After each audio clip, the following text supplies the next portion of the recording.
Hello, friends. Here we are again at my sharecropping situation, and everything is looking mighty fine. Excuse the lawn noise. Somebody on the next block is doing something, and the planes are flying overhead. But we have our melons over here. I dropped a lemon drop seed, which is this one on this side with the bigger leaves, and it's doing just as good as the starts that I have. And come to find out, each start had two in each compartment. So out of the 6 starts, I got something like 12 plants. And these were at Gore's Nursery on US 1 in Jacksonville, Florida. And they have a 6-pack for $4 still. So you can get 12 plants off of that. So you and a friend or a neighbor could go half on it and actually have 12 plants to split among you, 10 plants or however. If you go back and watch Robbie and Gary's video, they show you how you can separate all of that into more plants, because most times it's multiple seeds in there. So I bought these cages. It's looking a little janky right now, but I bought these cages to let them trellis up for now, and then they'll probably end up spreading as they grow.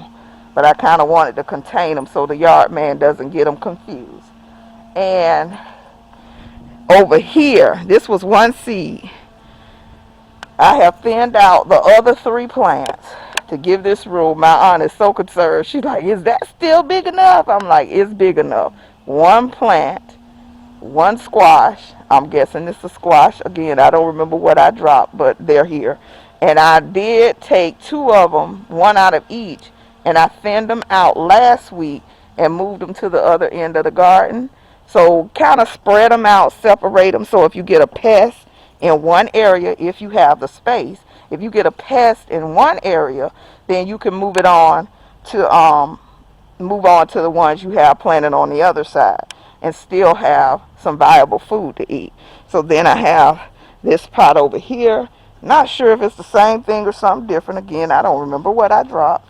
But here is that one still doing good. Seeds dropped at the same time. Now these little turds are something my friend told me. She gave me a few to try, and they're alfalfa pellets. They're supposed to be a good amenity to your soil, and they actually get wet, spread out, and puff up. So that's not something coming to scatter poop in the yard, but it is actually a nutrient. And see, the marigolds are doing amazing. I did go ahead and pull the dead heads off. So with marigolds, in order to get them to keep blooming, go ahead and pull those dead heads. When they come off easily, they're ready to be pulled, and pull them and drop them or throw them or just put them in the trash, because they may spread and grow new plants too. So here's the watermelon row. Now I did feed them this morning with 511. I did like 3 big watering cans full of 511 and fed the whole garden.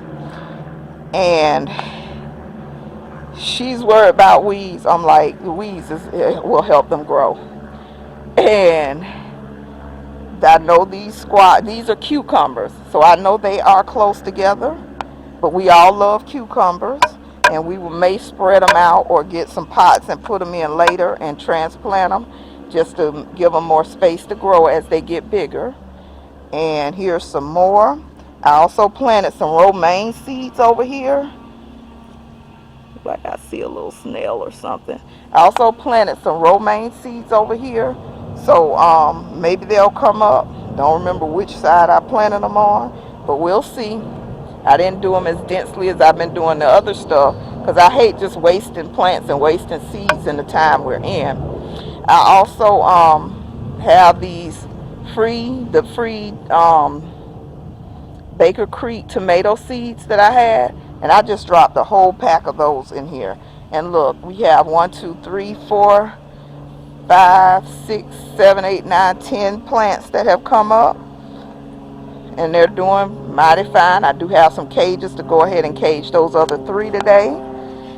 And here's the ones I transplanted. When I first transplanted these things, they were looking droopy.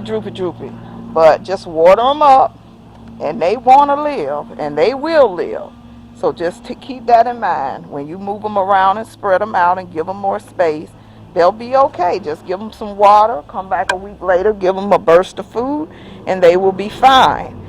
And also, here's my 1,000 head kale. And I know I need to thin this, but I'm trying to wait to see, what the insects attack. And maybe I'll get a big enough one to where I pull it, I can still eat something off of it, and then thin them out that way. But I'm going to try to leave about 4 in this tire. And since they're 1,000 head, they may get up to, 3-4 feet tall. So looking forward to having that. And again, it's filtered in partial shade, so they may do well during the summer. So just remember, find you someone to share crop with if you do not have the space. It's time to stop making these excuses. The store, every time I go in the store, it's less food and higher prices.